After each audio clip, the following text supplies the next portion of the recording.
Are you looking to transition, transform, and evolve in every dimension of your business and life? If you said yes, then welcome to the Alchemy of Business Show, a podcast that mixes practical, actionable business solutions with soulful insights for anyone seeking deeper meaning in their lives and greater success in their work. We'll be featuring purpose-driven leaders from all walks of life and getting insight into their journeys from failures to triumphs. So, ladies and gentlemen, please welcome the host of the Alchemy of Business Show, Steve Rodgers. Good morning, everyone, and welcome to the Alchemy of Business Show. Whether you are listening in on your earbuds or you are in your car driving, maybe listening, possibly you are watching this on a video on Roku or some streaming channel. Any way that you're here, we're glad you're here. You are in for an amazing morning. We at the Alchemy of Business are talking always about wiser decisions, greater profits in all that you do, and higher purpose. And no better person to talk about that today than Mr. Jimmy Mistry. Jimmy is on a whole different time zone than I think he's like 13 hours ahead of me because he's in India. I'm going to let him talk about his homeland and where he is and what cities he's residing in, because he's a very global world traveler, a little bit diminished with some of the COVID like we all have been. But anyway, Jimmy is a serial entrepreneur. He is a designer. He's built hotels. He's an adventurer. He's a real estate developer. He has been an entrepreneur since an early age. In his late teens, he started his first business, and he has 6 businesses across all industries, employing over 2,000 people. He is a first-generation serial entrepreneur, and he realized how difficult and challenging it can be to be an entrepreneur and what those challenges bring. And so he's developed a network that we're going to talk a lot about today, the Della Leaders Club. And the Della Leaders Club is a global organization that connects people from all segments and all walks of life throughout this global world. And we're going to talk a lot about that. So I don't want to spend too much time on his intro. But not only is he a phenomenal businessman, but he is a father, he is a husband, he's a great son. He also is somebody who is pretty cool and fit and trim. He just was voted as the GQ entrepreneur most fit, I think 50-year-old in the country of India. So we got a GQ model on the call with us as well. So let's have Jimmy pop on the call here and be on the show. Mr. Jimmy Mistry, how are you, Jimmy? Hey, Steve. It's a pleasure to be with you. Good morning. Good morning. Let everyone know what city you're in and what city your business is based out of. Steve, I'm in Mumbai right now. We are at precisely 9:30 in the evening. I'm in my office, and that's the usual story of my life. Jimmy's one of those people that literally goes from morning till night and 13, 14-hour days easily. He is a dynamo. His pace of what he does and his ability each day, he's a driver, no doubt about it. And when I'm sometimes connecting with him, it is very, very late in his evenings for his team, or it's very, very early in the morning for me, or sometimes we're reversing for that. So when you're talking to people halfway around the world, we both have to have very full schedules, which Jimmy does. So Jimmy, thanks for taking the time and being here today.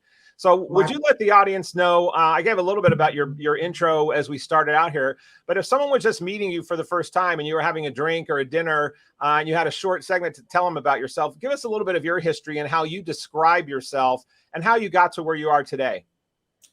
Steve, I come from a very humble middle-class family background where I started off. It was almost 30 years back when I was 19. And the journey so far has been great. It's been a roller coaster ride. It's not been easy. And life for any first generation entrepreneur is never easy. It's always filled with challenges to raise capital, challenges to keep raising capital, because if you don't raise capital, you don't expand. Your ability to raise capital and your ability to stay steadfast to the dream and the vision and the ambition that you've established.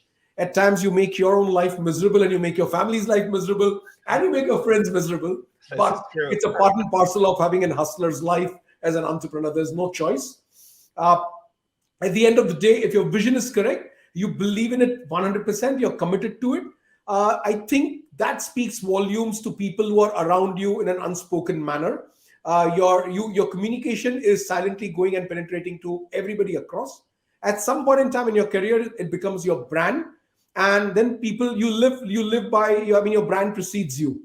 So people know about you and they know if you're into something, you mean business or else you would not be there. That's the kind of brand you create that speaks volumes to people in an unspoken language. Yes, absolutely.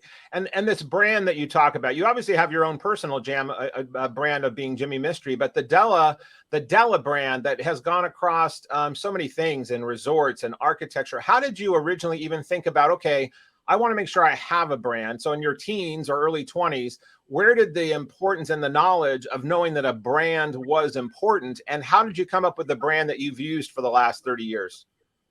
So, Steve, originally the brand was Technica. I used to work with the Italians a lot. And then the brand, at some point in time, when we went global to Dubai and set up a showroom there, we wanted to change the brand from Technica to something which was more global. My visits to Italy had everything: Della Technica, Della Rovero, Della Valentina, and so on and so forth. That's how it became Della Technica. And somewhere in 99, 2000, we changed the brand, dropped Technica out, it became Della. However, right from that time, I was very committed to doing business under one brand, one umbrella. Most entrepreneurs end up creating multiple brands, and then it becomes a problem to manage. Managing one brand is difficult. Creating multiple brands is super difficult. There are its own advantages and disadvantages. If you are in the business for a long run, creating a single brand, staying committed to the brand, and making sure at no point in time you compromise with the value system of the brand, no matter which business vertical you're in. So we might be in interiors, we might be in manufacturing of luxury products and furniture. We are in hospitality, we are in adventure, we are in counterterrorism training for civilians, and now we are in DLC. There is also Della Villas, which is real estate. So everything we do is under the brand Della. And today we're beginning to reap the benefits of having a single brand which is known and stands for a certain value and a culture that we've developed through the years. That is amazing, Jimmy. I mean, and when you think about all of that you just said, the amount of sweat and tears and sleepless nights that it takes to do that. I mean, I know how many entrepreneurs I work with that have created very large, or some of them run smaller businesses, but just the ability to be your own boss, make the decisions, have other people count on you, have to be responsible for payroll and some of their own destinies, and staying to your vision. So how did you break away becoming the first generation entrepreneur? What in your mind or your soul or your calling made you kind of break away from what had been traditional? And what do you think in other entrepreneurs or other leaders that there might be a similar trait that makes that a person who does the kind of thing you do versus someone who stays in a different path? I think the ability to very quickly create teams and convincing others about your vision is what defines an entrepreneur. And how quickly you're able to convince everybody about your vision, people in and around your family, your friends, the society you live in, people you know, and then beyond in the outside world.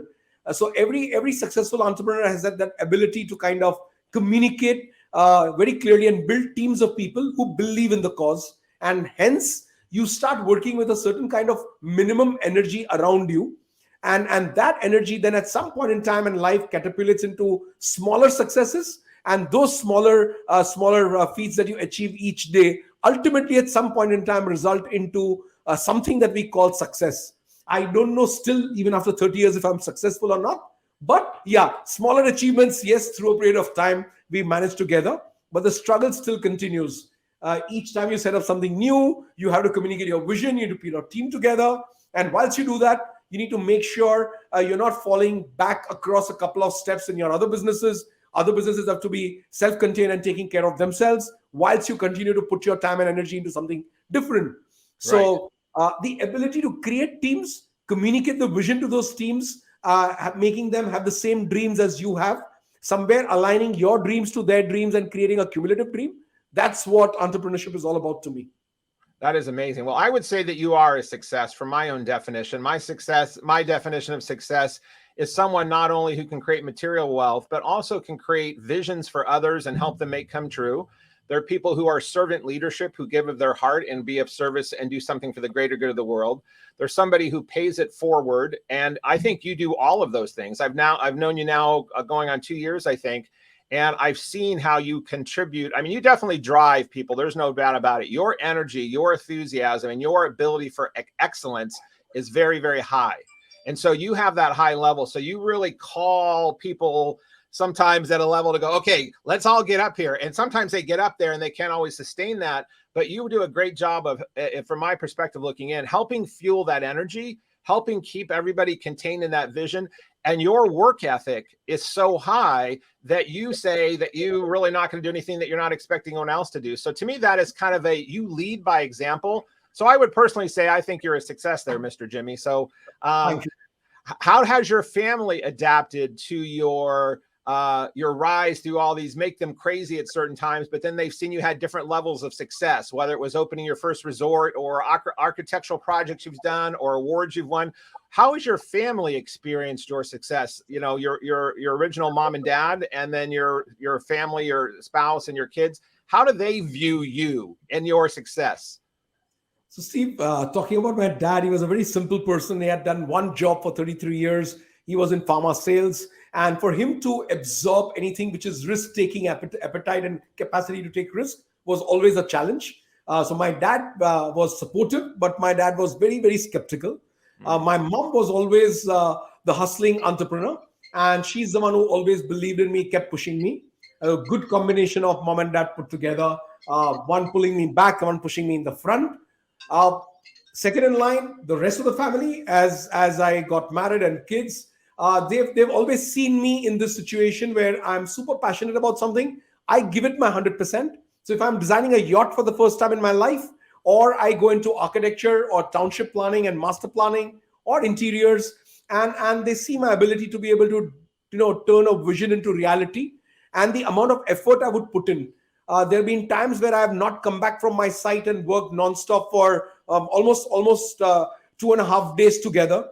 And there have been times where I've been able to make my family enjoy a little taste of success that we've had. So it's a combination of these things. But all in all, our family has been very supportive. Our family has always known me to be very dedicated to my work, and they would never I would never let anything else come in between me and my work. I'm quite unapologetic about it. I think when people say they balance their lives between work-life balance, yes, we all aspire to a work-life balance. But when you have madness on your head, there is nothing like a balance. I mean, you are heading. It's like an F1 driver who's doing 300 kilometers, and he's not going to go down. Yeah. That's his vision, and that's what he's in the race for. At the same time, when he gets off the car, yes, his family is very dear to him, and he wants to give his 100% of whatever quality time he has to the family. But when he's racing, he's all there 100%, and there is no compromise. Yes, absolutely. Well, that drive of an entrepreneur, it does sometimes people look at it like it's insanity until it becomes a reality. And then when it gets past insanity to a reality, they're like, oh, he's so brilliant, or she's so brilliant, or I knew they were going to make it, right? So let's come back and talk about that on the show. We're going to take a break right here, everybody, and listen in. I want to hear about how Jimmy designed some yachts and how he's designed a few different resorts and what some of the biggest projects were he had as he started building his career. We're also going to come and talk a lot about the Della Leaders Club, DLC, which is a way that global leaders like Jimmy and all different industries are connecting globally on all talks about life, whether it's diversity, human resources, legal, how to build a brand, technology. He's got everything under this platform. We're going to talk about that coming back, but I want to find out about how he designed his first yacht. So let's come back and hear about that. We'll be right back. How interesting. It's like playing Monopoly in real life. Jimmy's definitely a Monopoly player, that's for sure. Mr. Mistry, were you in that documentary that Vice did by any chance? Are you the same guy? Who did the documentary? There's a organization, a production company, and a channel called Vice. Okay. And they did a documentary in Mumbai. And for some reason, I don't know why your name sounds so familiar. I didn't know if you were a part of that documentary or not. Joshua, was it on the Parsis in India? Pardon me? The Parsi community in India? What was the documentary on? Yeah, so I was there. Small. That's crazy. I just watched it like 3 days ago. Okay. So anyway, I thought you sounded familiar.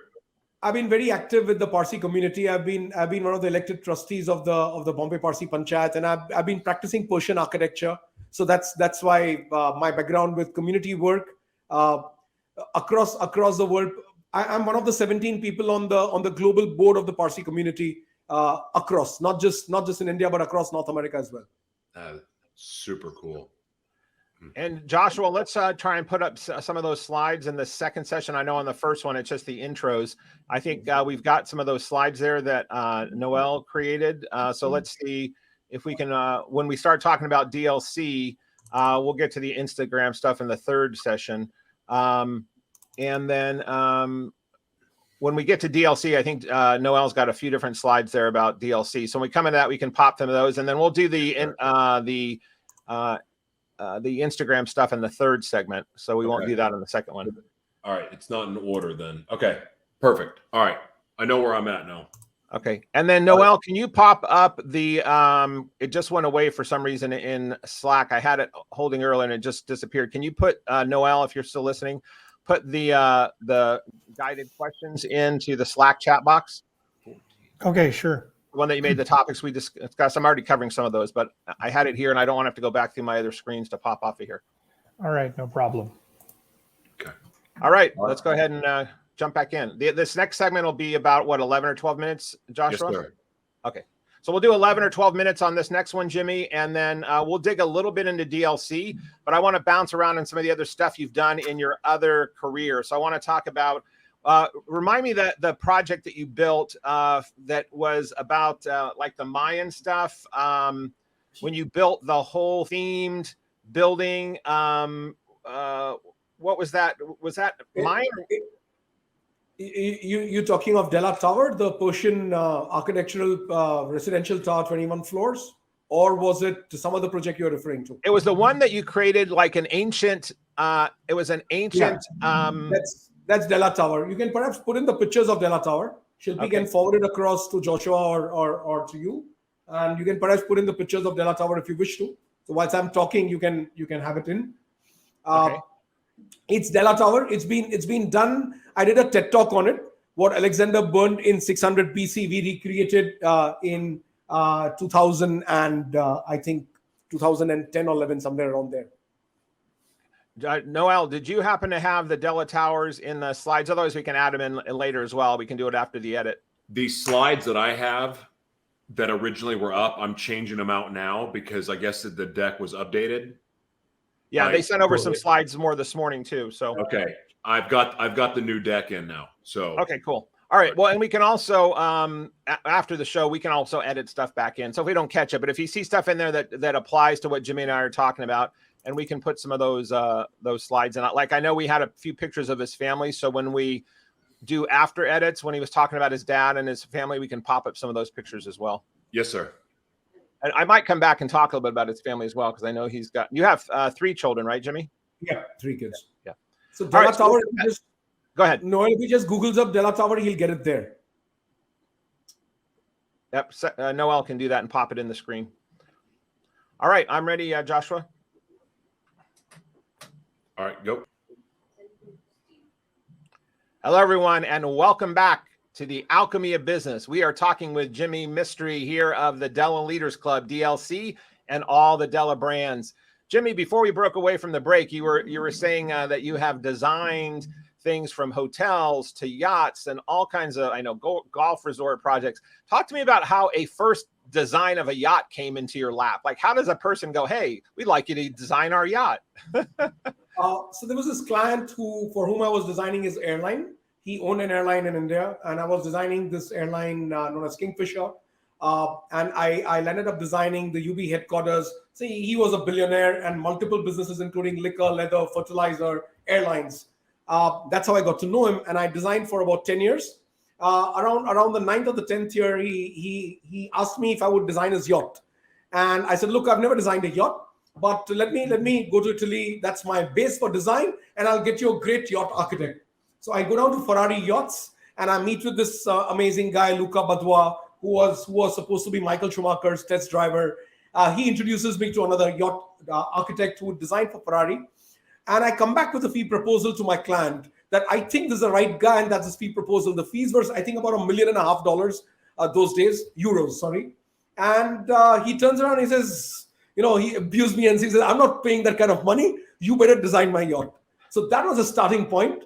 I took up the challenge. It was a yacht which had a history attached to it. It was a 100-year-old yacht that was gifted by Richard Burton to Elizabeth Taylor.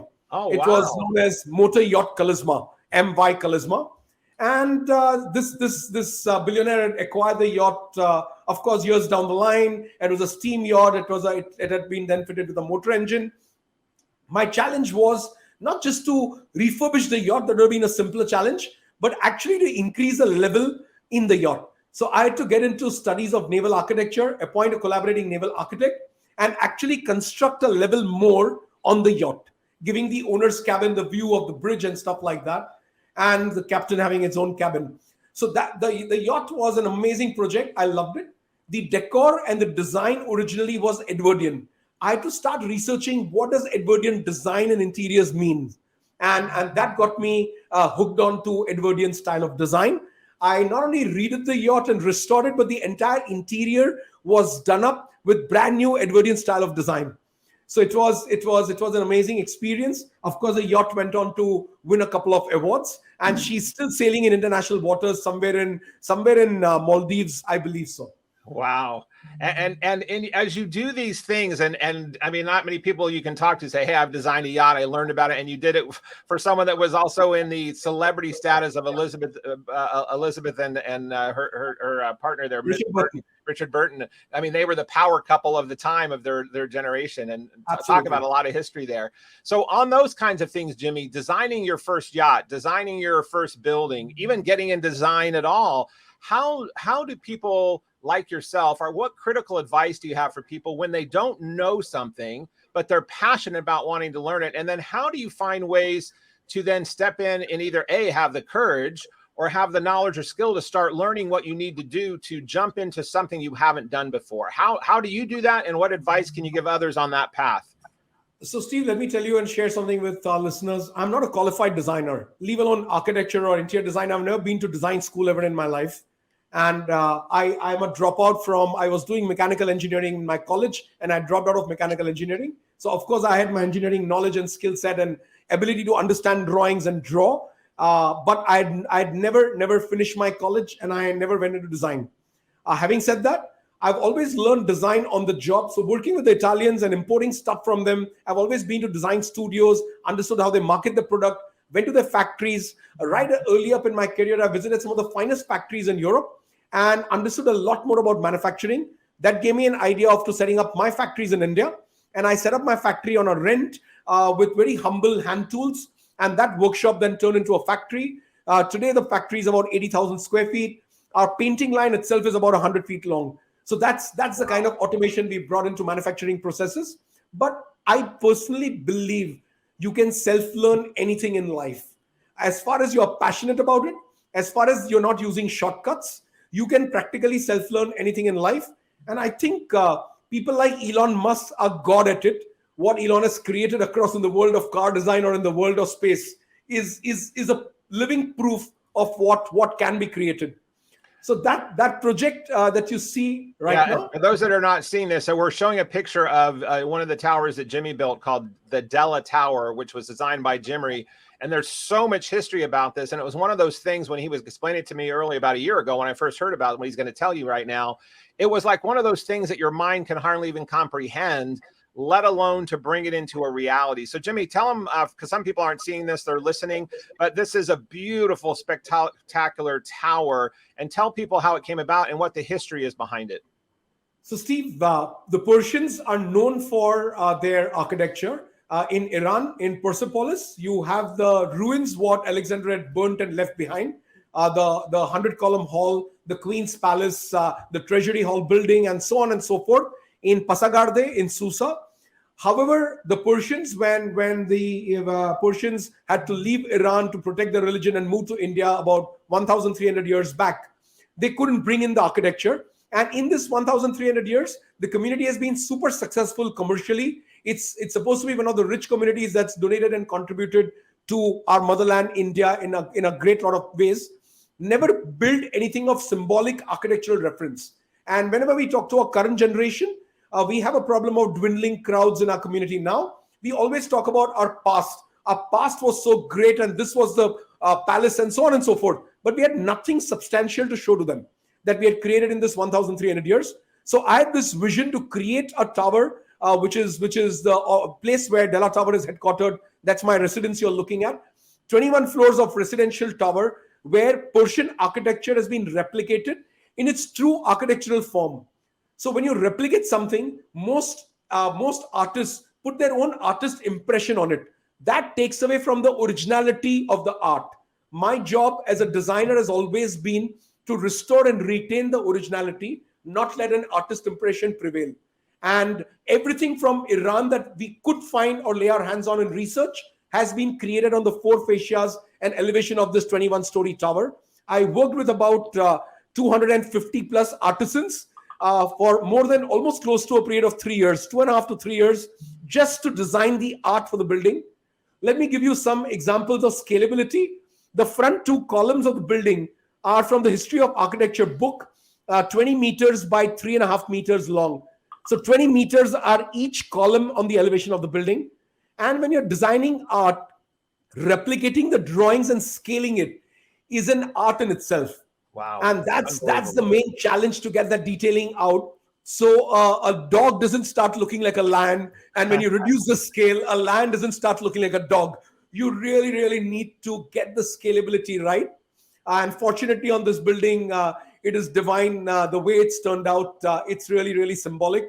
It's won a lot of global appreciation across the world. And very often people actually come and park their cars and get below the building just to take pictures of the building and understand the history behind it. It really is. For those of you that can't see it because you're not watching this on video, we also are going to have links in the show notes that'll be on iTunes and different places that this shows up. So it's worth going back in and checking out some of these things we're going to put in for the after show notes. It is spectacular. Jimmy, when you see this kind of stuff, it must also be a little even surreal to you that your mind, and then get, like you were saying, and this all goes to entrepreneurship, and this goes to what we're going to talk about on the next segment of DLC, having a vision, getting people to believe in it, doing your research, getting then the plans designed and ready to go, then starting the construction and building something, staying on point so a lion doesn't look like a dog and vice versa. That's very common in what all of us do. I don't care if you're building a bakery shop as a business, or you're starting a bicycle driving business, or a dog walking business, or you're building castles in Europe. The same concepts apply. So I want to come back and talk about how you've applied this design mind of building something so spectacular like the Della Tower Club into building other businesses, and how have you replicated that process that you have then duplicated into building 6 or more businesses, being a serial entrepreneur. And I want the audience to hear how they could start wherever they're at. So they may not be at a level to be able to do what you're doing, or maybe they're already doing what you're doing and they want to scale in different ways in different parts of the world. So I want to come back and talk about how you take this vision into a reality. And in that segment, we're going to talk very much about this DLC network. So audience listening in, if you want to learn about a network that will connect you with other high-minded, powerful individuals doing really amazing things throughout the world, you got to hear about the Della Leaders Club and how that vision came about for Jimmy and what he's done in a short amount of time to get people already part of his network. He just brought on Mr. Marshall Goldsmith that many people know, and Jimmy and I were wanting Marshall to be part of this, and Marshall now is going to be accessing many other thought global leaders throughout the world. But Jimmy has CEOs, bankers, entrepreneurs, people from cigar and luxury to HR and legal stuff. It is unbelievable. So this architecture, when I was looking at that building, Jimmy, it was reminding me of this other thing you're building, which is your new baby. So let's come back and talk about your new baby on the next segment, and we'll carry some of these other processes into that discussion. That sound good? Sure, Steve. All right, everybody, stay tuned, please. We'll be right back to talk about building your vision and making it a reality. Well done. Very entertaining. The history behind that is just unbelievable. And there was also a story, Jimmy, about your daughter. Did you name something, or your daughter was somehow especially tied to this? I remember you were telling me about something about after you were done with it, or there was some story you told me about your daughter being connected to the building in some way. I can't remember what that was.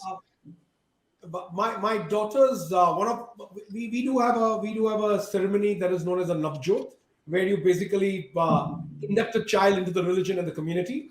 And for her Navjot, we had actually put up a Persian city as a set. I had more than 1,000 artisans working to put the set together. It was creation of an entire city-like feeling, as if you are entering a palace. Something that the Global World Expo has done now in Dubai. So if you look at the Iran pavilion in Global World Expo 22, is what I created in 2007 for the Navjot. So we created a whole set with about 1,000 artisans and workers working for over a month. So that was the inspiration of the building before. Wow, that is so unbelievable. Well, we're gonna put some of these links. What we do on the after part of the show is we'll go back in and we'll add some links in the show notes. We'll make sure that we got the stuff in there so people can see some visuals. There's a video on YouTube, the creation of a Navjot. That video is there on YouTube, how this entire set was created in a period of a month and 1,000 people worked on. It's quite interesting to watch. I remember watching that when you and I first met. So Noel, let's make a note. Let's pull that as one of the show note links. I think people would find that fascinating. So, all right, we're going to come back and do, what do we have on the next segment? About 10 minutes, Joshua? Yes, sir. Okay, so I want to do we'll jump right into transitioning this into the Della Leaders Club. And then we're going to do the, if we have time in this segment, we'll do the 3 I's, the instantly interesting Instagram. And if not, we'll carry that in the fourth segment. In the fourth segment, we're going to get into more about purpose and about spirituality. But this segment should have some more visuals that were sent over about the Della Leaders Club, the network. And then Jimmy can clearly talk to some of these items because he knows it like the back of his hand, of course. So we're going to focus on that next. All right. I'm out of here. All right. Hello, everyone, and welcome back to the Alchemy of Business show. We are having fascinating conversations with Mr. Jimmy Mistry, who's in Mumbai today, India, where he resides. He'll soon be also coming to the U.S. and spending some time in New York as well. We're going to talk about that. But before we left for the last segment, Jimmy was talking about these amazing things that he's done in design and how having a vision and turning it into a reality by having to either design the plans, get the vision for the plans, get a team to buy into it, then start construction on things. If you're building something, how do you stay on track with that? And how do you turn it into a reality? How do you raise the funds to be able to make that happen? And whether you're a serial entrepreneur, a solo entrepreneur, whether you are a management person in a company helping build things for other people right now, or whether you are in between your career scenarios or trying to transition to what your passion is or what you love, Jimmy is somebody that you can learn so much from because he's done that on so many levels in his own life. So, Jimmy, I want to talk about some of these projects that you've done in your career, and you've had many, building resorts, golf clubs. You've gotten involved in the luxury side of things. So talk to me how a guy that you said came from humble beginnings, how you started stepping into things that created luxury experiences for you, or that you felt comfortable going in and being able to design a yacht, or meeting the wealthy, rich, and famous, and then also creating your products and services that in many ways cater to the luxury world. Because a lot of times when people think of success, they think, oh, I want to be success and I want to be on a yacht, or I want to take an extravagant vacation, or I want to have a beautiful home, or I want to smoke cigars or drink cognac. And that is part of the result of being successful. But you took it another step beyond that, and you learned to market that by experiencing it and using your products and services around luxury brands and some of the things you do. So let's talk about branding and luxury for a minute. And then I want to jump into the DLC network after that. Steve, 2 things happened in my life which were changing moments. Me going to Italy and taking the dealership of a company that's now shut down, the world's 2nd largest office furniture manufacturer, Already Synthesis, and a man by the name of Manuel Mancarelli, who became my friend, philosopher, guide in Italy. He actually introduced me to the Italian design industry. He was an ex-model of Giorgio Armani, became my friend, and he's the guy who actually introduced me to various design companies in Italy. That was a changing point. My sense of dressing, my sense of style, my passion about design originated there, and I owe it to the Italians even today. I really, really give them whatever I've gained in the world of design today, and my ways of thinking has been because of that doctrine that I was exposed to for a period of 4 years almost working with Italians. Second thing that happened was by an American company by the name of IDEO Design. IDEO created a design thinking workshop. Those days it was a design process workshop. Design thinking was not coined even by IDEO. It was in 2006, if I get the year correct. or 5. I attended a 3-day workshop, and that actually made me think whatever way I was designing, be it research, synthesizing, listening, prototyping, and then following a process, which is why every project that I did turned into something different and unique. It was never a common project. That has been the reason why I've been able to even create DLC, because the whole idea of empathy, the whole idea of putting yourself in the other person's shoes and understanding, designing for betterment of society, designing for betterment of any environment that you touch, sets a certain process and a way of thinking in your life. And that was inculcated into me thanks to IDEO's first session that I did with IDEO. And now recently, when we've created DLC, we've onboarded one of the co-founders of IDEO into DLC. It was such a proud moment for me because in a very silent way, I have a lot to thank IDEO for what I've achieved in my life. So IDEO has taught me the basis of empathy. IDEO has taught me prototyping, rapid prototyping, ability to be able to pivot very quickly. So you have an idea, you have a concept, you prototype it, you fine tune it, you don't wait to perfect it, and you pivot, you go back to the drawing board till the time you've done your damnness and you have something that's outstandingly different, which the world kind of instantly goes in element of awe or surprise. Yeah. So that's how amazing. DLC was created. Well, you create awe and surprise in so many things. I mean, if you look back through all the stuff you've done, the awe and surprise, that was a great way to describe the element of also some of the things that drive you, not only in luxury, but in all these design things, and that you want to be unique and different. And you do it from a sense of empathy and also contributing so others can enjoy it. So you spark something in them.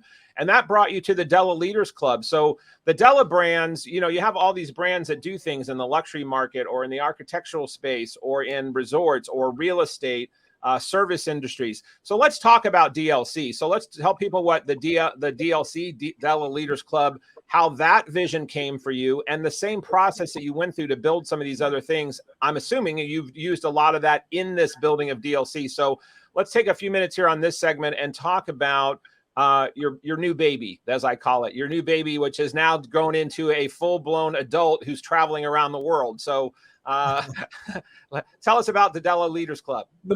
By far the most exciting thing that's happened to me during the pandemic. So DLC is a pandemic baby, and it was conceived and it took shape during the first pandemic lockdown. DLC is a global community of entrepreneurs, professionals, and young leaders. Again, going by my own example of being a first-generation entrepreneur, there has been a hollow void. All times I've always tried to search for a need of a support system. As a first-generation entrepreneur, you're always worried about doing things. You do take the risk and do it. But what if something goes wrong? You need a support system. Not just when times are bad. Even during good times, you're growing. You need support system. Finances, you need support system. Knowledge, you need support system. Because at the end of the day, entrepreneurship is all about the knowledge you gain and how do you deploy with true utmost honesty. So it has always been a quest for knowledge, quest to stay ahead of the curve. How can I beat the competition? How can I think and have the foresight and the vision to think not just immediate, but how can I think into the future, and so on and so forth. So every entrepreneur goes through all of these things. What if we created an ecosystem which we call as a community to build for entrepreneurs, professionals, and young leaders to address all these challenges? That's what DLC is. And hence now DLC has been rated by none other than Forbes New York as the world's first business platform. So it is not a transactional platform, but in reality, it's a genuine support system. It's a 360-degree platform for the world of entrepreneurs and entrepreneurs connecting globally from here to Moscow, New York to London, Hong Kong to Singapore, Dubai, Bangkok, and cities in India. So by the first year when we launched it in June 21, we launched it in 15 cities in the world. And each of these 15 cities, we managed to onboard some of the finest men and women of eminence like yourself. There are so many of them. There is Barry Johnson, who's been one of the chief strategic advisors to Barack Obama, has held multiple positions in White House. There is David Schwartz, Donald Trump's attorney, the prime most criminal lawyer in the world.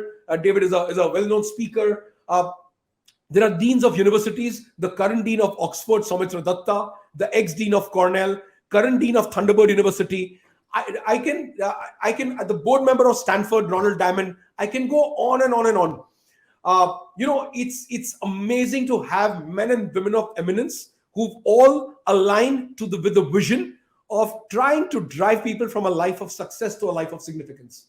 And that line, significant life for humans and others, has resonated with the whole world. Yeah, absolutely. Well, that was one of the things that caught me when you're one of your really strong people that work with you and beside you, Shilpi, reached out to me about a year and a half, 2 years ago, and was talking about some of the things. And at the time, I had no concept of what it was. But when she was saying that you were looking to build a network of people who were being purpose-driven leaders, but also wanting to create a life of significance and help others do that, I'm like, well, tell me more about that. That was one of the things that intrigued me, because there are a lot of different networks out there that some people are part of masterminds and they're part of executive groups. And there's many of them that are out there and they do good work. What your vision was, as to what you just said, you've pulled this ecosystem together that's basically a one-stop shop experience, if you would, not only encompassing if I wanted to either virtually or eventually in person when COVID is lifted, because I know you'll be doing events, you'll be doing workshops, you'll be doing seminars. But right now, the whole world has gone virtual because of the COVID stuff over the last year and a half. And that was already part of your element. But you have created a way that people can bring their knowledge, their skill, their talents in all segments of life, of anything that you do, from the time you wake up to the time you go to sleep, in your business, your family, your life, your travel, luxury. And if you don't know a lot about it and you want to learn from it, you've created a network of people that are teaching classes and workshops on it, or you've created these committees that also are doing things to do betterment in the world. And that was another thing that drew me to the Della Leaders Club, that you are making impact type subgroups that are doing things, whether it's for diversity or for poverty. So talk to me about why the significance, the life of significance, and why doing something that's a contributing factor to making a difference in a philanthropic way to certain degrees, but more importantly, in positive change of things that are challenging in our world. So let's talk about that segment of the DLC. Sure. So Steve, for me, a life of success, if it is to be measured, how do you measure success? Success is definitely not to be measured in financial terms. For us, the currency we recognize at DLC and what we have coined is the number of human lives touched. So a very simple way to measure success, how successful is Steve, is the number of directly proportional to the number of human lives Steve has touched positively during his lifetime. So for us at DLC, it's a very simple measuring tool of success. How many human lives you've touched.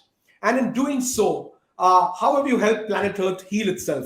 So these are the two currencies we kind of recognize in the world of DLC. DLC stands on a platform of 4 pillars. One is forums, creating forums, which is like a personal group of 6 to 10 people. It's a game changer in an entrepreneur or a professional or a young leader's life. Forums, business knowledge, lifestyle, and social impact. These are the 4 pillars on which we build the foundation of DLC. DLC, of course, has got 26 genres, 13 in business, 13 in lifestyle. And in each of these genres, like I said earlier, we've invited eminent people across the world. So the minute you join it, you're a part of a global community. From a professional standpoint, your own domain. So let's say you are a practitioner of strategy. So you have a strategy committee and an execution committee, or might be you're in the world of automobiles. So you have an automobile committee. That's from a domain standpoint. But to be able to be a leader in the world of automobiles, you also need to have knowledge on human resource, leadership, cybersecurity, environment, social, governance, design thinking, happiness, so on and so forth. So you can consume knowledge from each of these committees, which is going to be uploaded on the platform on a monthly basis. Let me give you some statistics and numbers. 26 committees, each having 25 content pieces through 11 different formats. It comes to about 650 pieces of content a month across 15 cities in the world and 26 domains. So that's the kind of infrastructure we are setting up. We've set up elaborate studios, production, post-production facilities, and we are incorporating some cutting-edge technology. You've seen and you've been there for some of the launches to know what kind of production we do. And every single thing is done in-house. So even in New York, we're setting up the office in a small studio. It's just going to be a chroma studio, and we're going to generate content in New York. We plan to expand to other cities in the United States this year. Hopefully, Chicago, DC, Boston, Houston, LA, and San Francisco. This is on my list this year. My family's moving there, and Shilpi's moving there. I'm going to be there in New York every month, hopefully for 4 or 5 days. So let's see how this year pans up and how the United States treats DLC as its headquarters. Yeah, absolutely. Well, we definitely want to welcome you with open arms into the US, and you've already done that virtually because I've been part of some of your launches, and you do it like a huge production. It feels like an Emmy Award show or an Academy Award show. You've got the you've got the host and the MCs, and you've got the big stage, and you've got an audience, and you've created this whole virtual this video studio that you've done. So your words about content and all the content that's to be created. We know that this has become a world of content. Whether you're a solo entrepreneur, a serial entrepreneur, you're a big corporation or company, the content that people are putting out about their message, their product, their service, what good they're doing in the world, and also getting messages across that are consistent. You've done an amazing job of that. So people can go to the site of the Della Leaders Club, and we're going to put that in the show notes. But what are some of the things that people can look forward to, Jimmy, if they are going to be on the site? As far as you'll be having master classes, right? You'll be having trainings, and then you have all these forums people can communicate. And remind people of what the website address is again. www.dellaleaders.com, DELLALEADERS.com. That's our website. They can Google my name, or they can Google the world's first business platform, and they will end up at Della Leaders Club, because that's what it is all about. They can join. They can subscribe to the membership, and via your podcast, we will definitely be giving a prominence. People can apply to become a member. It's by invite only, and once we go through the membership process, there is a format that we've kept across to make sure that we onboard only a certain segment of the people who apply to us to be a part and parcel of our community. We want like-minded people. Like I said earlier, it's not the balance sheet that matters. It's a willingness to help other humans in a positive way, impact their lives. That kind of a contribution is going to be some of the criteria with which we're going to select our members. So that's for now the listeners to go on and check out the website. They can reach out to me on my social media or DM me directly, or reach me through you. Would be more than happy. They should also come and look at your podcast on DLC platform and your microsite, Steve. Your profile is amazing. I've shown your profile to multiple people across the world, and they're very intrigued with the level of in-depth knowledge and experience that you bring in the world of real estate and leadership both. Well, thank you for that, Jimmy. I appreciate it. And you guys did an amazing job just pulling content from me and putting it on your site. You've got these forums on here that if you're seeing these slides for people that are on video or streaming, you'll see a few snapshots we put up here of the site, their branding categories, knowledge summits. Each of these members and committee members, Jimmy and his team has created profiles where you can put on your own videos, your own content. So I highly, highly recommend you go to this site, check it out. We will have it in the show notes. So if you're listening and you're not seeing these slides, we'll put in the Della Leaders Club web address. You can learn about their subscription. You can learn about how their screening process goes. And Jimmy has made this a very elite but accessible network. So it's not for everybody, that's for sure. Not everyone may be at the level either in expertise or experience or skill. There is a monetary contribution as well that's very, very reasonable that gets paid on an annual basis. But they do have a screening process because they want this to be the elite of the elite. But they also want to pull people up that are doing great things in the world that can be part of these groups in different ways. So I would highly recommend checking this out. It would help you in your business. It would help you grow and scale. It would help you have access to other global leaders from all over the world. I've been on seminars and webinars and launches with people from Dubai, London, New York, Texas, Hong Kong. I mean, it's just like one call, you've got it feels like the United Nations that you're looking at the screen on there. So it's pretty amazing. We're going to come back and talk a little bit more about Della Leader Club, but I want to get into some of the more interesting things about Mr. Jimmy Mistry. We have a fun segment that we do on pulling up some Instagram feature shots and find out what Jimmy was doing in those. And then I want to talk about spirituality. One of the things I like to talk about here on the Alchemy of Business, because alchemy is a formula for all areas of your life. And Jimmy was talking about a life of significance and a life of balance. And so in that spiritual intelligence that he pulls in of things that he doesn't understand or know, how does he connect to the world? So what's his own spiritual intelligence? And let's find out some more interesting things about Jimmy Mistry. That will finish up our fourth segment when you come back, and we'll wrap up with a bang. So come back and join us. Thank you. My apologies on the slide deck. The numbers weren't matching up. And every time it updates, I have to re-download it. So that's on me. I apologize about that. That's okay. We can, and luckily this is recorded, so we can have BJ, who edits this afterwards. He can go in and move the slides around and edit it. So we're going to pull anything in that didn't get matched up, because I know Shilpi and the team had set some other slides over versus the ones we had created. So we'll just make sure we're merging those and they all match up. But in this next segment, let's, I think Noel did do the instantly interesting Instagram. So Jimmy, what we're going to do is just do kind of a rapid fire, and you can tell us what was happening in these. So you'll see here, we went to your Instagram site and we pulled a few of the key pictures. So we'll just do real quick on each one. You can tell us what was happening in these photos, and then we'll go to the next one. Okay. Okay. All righty. I'm ready. Joshua, so this next segment, let me just make sure here that I've turned, I think my phone was going off, but let me just make sure it's off here. Once. These, you think you turn off all these and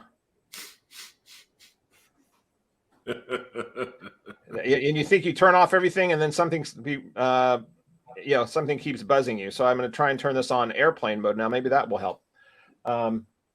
Okay, we're coming in for the landing here. This will be the last 10 minutes of the show, and we'll make this a big bang ending. So Jimmy, that's what we'll jump into. And if you whatever you feel comfortable talking about in your own spiritual journey, with the Alchemy Advisors, as you know, I like to talk about spiritual intelligence and all the elements that we bring into that of our life, and how do you incorporate that into your own life and business. So I want to talk about some of that beyond the instantly interesting Instagram stuff. Sound good? Sure. All right. And is there anything, Jimmy, you want to make sure that we add a question or a topic in that we haven't covered already in the first 3 segments that you want me to make sure I highlight? Buddy, I think it's all going perfect. Let's continue with it. It's super. You Okay, covered great. almost everything. Great. Wonderful. Okay, let's go, Joshua.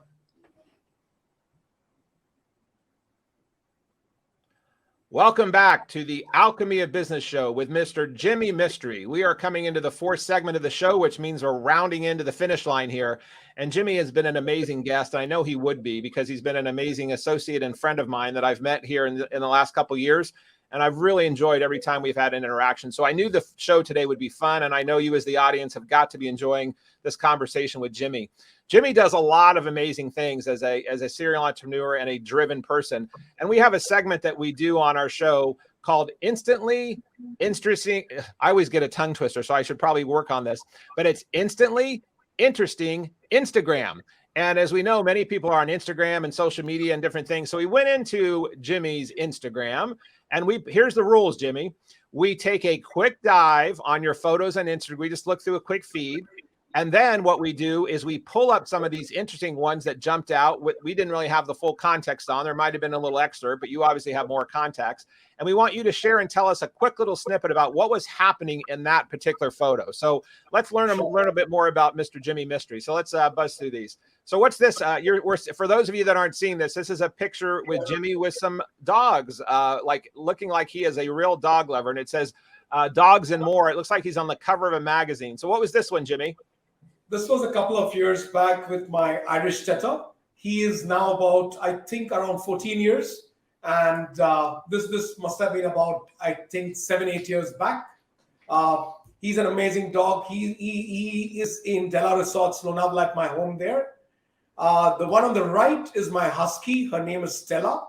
And this is on my office desk. One of the interviews that I just finished, and Stella came up to see what's happening. So she's the one who's always with me in the office. She's there even right now. So there are 2 of my pets, one in Lonavala home, one in office and home in Bombay. Well, you got to love a pet lover. There's no doubt about that. Those dogs are beautiful. And it looked like Stella there was trying to have a drink of your sip of your drink, whatever you're having there.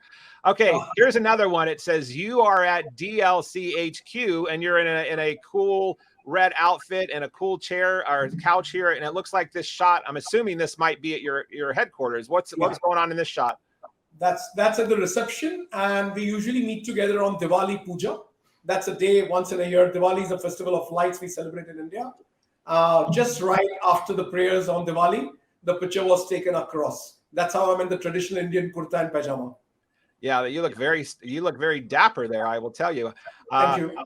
Here is Jimmy looking like he is addressing an audience. His back is to us, for those of you that aren't seeing this. And it says, "For the love of design" on the back of his shirt, and he's facing an audience speaking to a bunch of people. So what was going on in this photo, Jimmy?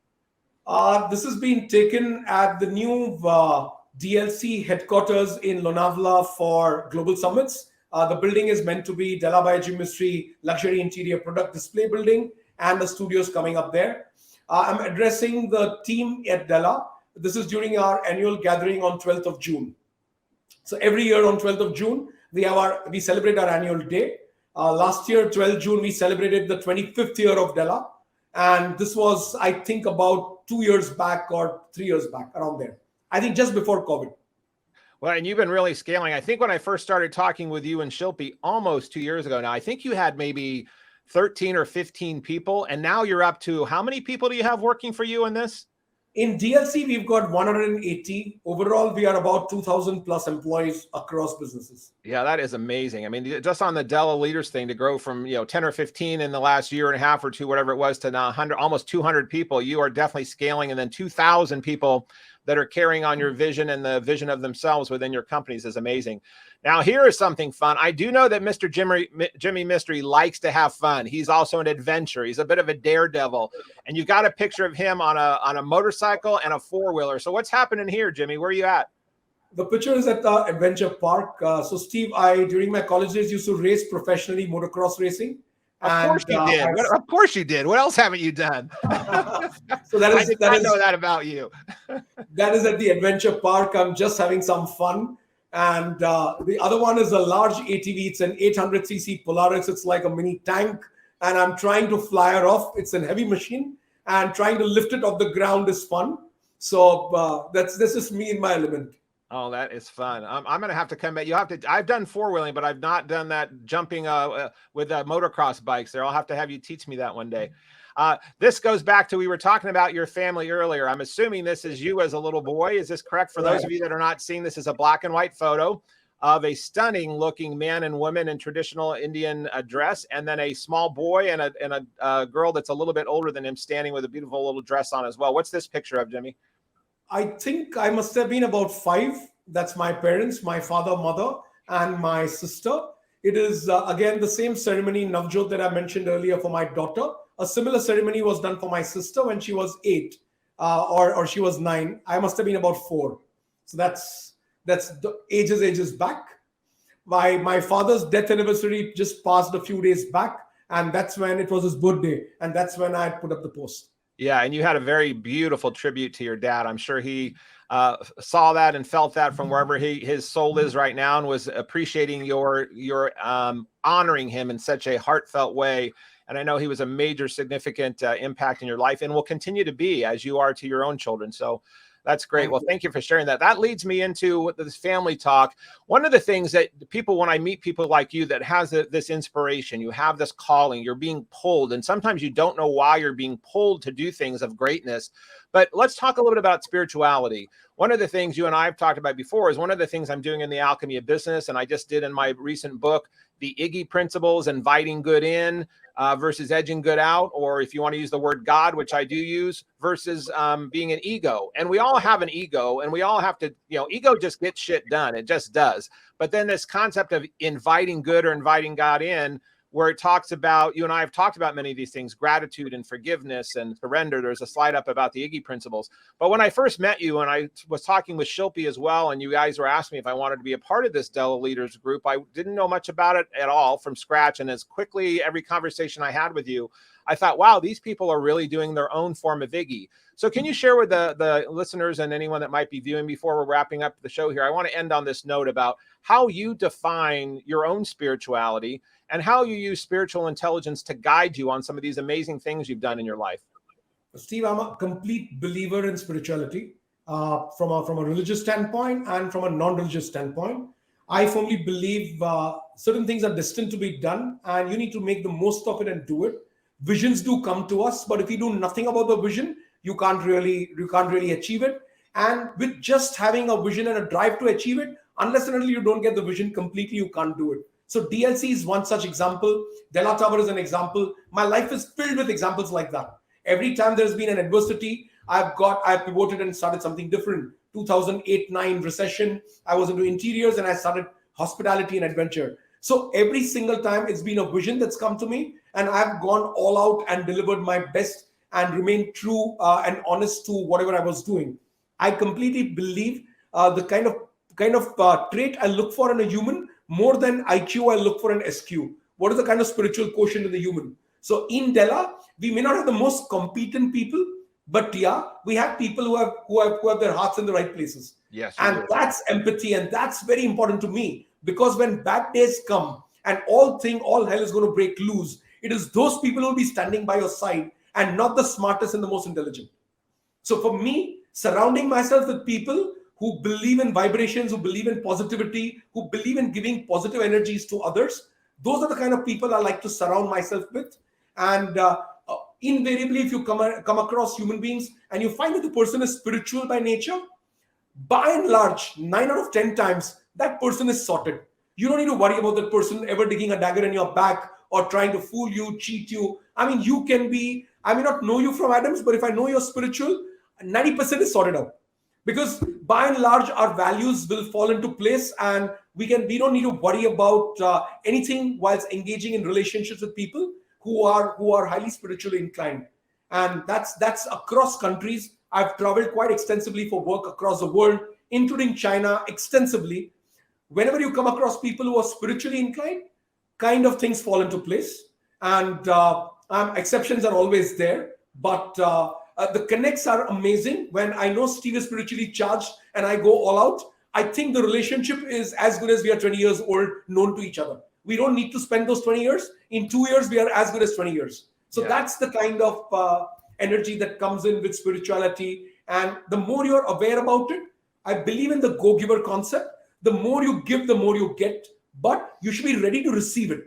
So if you are aware, awake, and doing things, then things start making sense to you. For some of the people listening to both of us, they might be wondering, what are these guys talking about? But the more they awaken themselves, and the more they listen, they read your book, they read about go-giver, they understand things, and then things start making sense to them. Yes, absolutely. Well, thank you for sharing that. That is amazing. And I saw that work not only through your own conversations we had, but also in how you were dealing with stuff within your family, and also the messaging. You were talking about branding earlier, but even some of the words and the messages and topics you're putting on your website, they might be subliminal to some, but to me, they were obvious. They like jumped out at me like, wow, that has a spiritual. And when you start talking about making impact, a life of significance, once people get to the end of the day, we all realize we can only smoke so many cigars or drink so much cognac, and that's fun. But then it's about this significance. So you and I have talked about that spirituality. When we ask ourselves, what's it really all about? Why am I here on the planet? What am I here to do? What does the higher power, God, universe, Mother Nature, whatever you want to call it, what is it calling me forth to do? And what I think that you've done within this Della Leaders Club and within the companies you've built, I think you've created a container and a space in which people can come in and explore their own unique differences and share their gifts and be their own go-giver. And then you made something really interesting. We sometimes give and give and give, and sometimes we don't remember how to receive. So I think you were mentioning that the importance of that, because a lot of times these gifts that are coming back to us from the universe, we're not as well to receive as we are to give. So I'm glad you brought that topic up, because it is a give and take world if you're exchanging positive energy. And if you're denying someone else to give you a gift of love or forgiveness or appreciation or understanding, sometimes that gift is not fully fulfilled. So I appreciate you bringing that piece up. How have you carried your own spiritual beliefs into your family life with your children? I know in this day and age when everyone's on devices and our kids have their own opinion about what's cool or not cool, or oh, dad or mom, I know that is always a challenge, carrying this on in generations. You're doing it within your company and you're trying to make that a big impact. How do you do that within your own family, of carrying this belief of being a go-giver and some kind of spiritual influence in their lives? Steve, I personally believe as a leader and as a parent, you need to lead by example. No matter what you speak to your children and tell them, they are watching silently your behavior and how you're implementing things in your life. So if you're talking to them about spirituality, if you yourself are spiritual by nature and you're practicing it, your children are going to imbibe it from you, and you can just make them more aware about it. So that's been my philosophy and principle. The rest, is hypocrisy, when people try and profess things to their children, but they are themselves not practicing it. The children are very smart and intelligent to pick it up. So I think the best way the parents can display to their children whatever values they want to inculcate is by living them and imbibing in them right from the early age. Well, that is a great note to end on. So I think that is great, wise words of wisdom there, Mr. Mistry. And I'm so glad that we get to talk about family and business and building and making money in these ways, because they all part of the same conversation. In my work of the alchemy of business, alchemy, the reason I use that word and it was drawn to it was because it encompasses this whole formula of the chemicals and the elements needed to build one's life. And everyone can pick what those unique things are. But at the end of the day, we have the power to decide. We have the power to control. We have the power to make our own destiny. And just like you broke away as a first generation entrepreneur, you used your own alchemy and your own formula of the gifts that you had and things that you didn't know by learning to pull those in and then empowering other people to create magnificent things in the world. So I want to thank you for all that you've done. I want to applaud you for the amazing success you have had in your life. And I believe that you are just getting started in moving forward into your next chapter. You and I have talked about that you believe this might be your greatest work. And even though you just ended up on GQ magazine as one of the most fit 50-year-olds, I think they're going to be doing a most fit entrepreneur 80-year-old that you'll be on the cover as well, doing other amazing things. So Jimmy, thank you so much for being on the show. It's been a pleasure, really. Absolute pleasure speaking with you. It's been wonderful. And good luck to many, many more wonderful, fantastic podcasts, and may people take advantage of the lovely work you're doing. I love it. Thank you, Jimmy. Thank you, everyone, for listening in or watching. And please make sure you're checking all the show notes and links. We're going to have a lot of cool stuff for you. And please check out the Della Leaders Club. Google it. Check out the website link that's in the bottom of our notes. You will be very, very impressed with it. You have access there, too. So thanks to you and your team, Jimmy. You have an amazing group of people there. And I'm looking forward to getting to know all of them even more. Thanks, everybody. Make it an amazing day. Thanks, Joshua. Bye. Excellent work. I love all the causes with DLC also. I love what you guys are doing. It's inspiring and incredible. Thank you. Hope to meet up with you guys someday. Cheers. Yes, sir. Bye. Thank you. Bye, Jimmy. Thank you. Bye. And that concludes this episode of The Alchemy of Business with your host, Steve Rodgers. If you found value in today's broadcast, please consider liking, subscribing, sharing with friends, and leaving a review. Thank you so much, and we'll see you next Thursday for another episode. Be blessed and see you soon.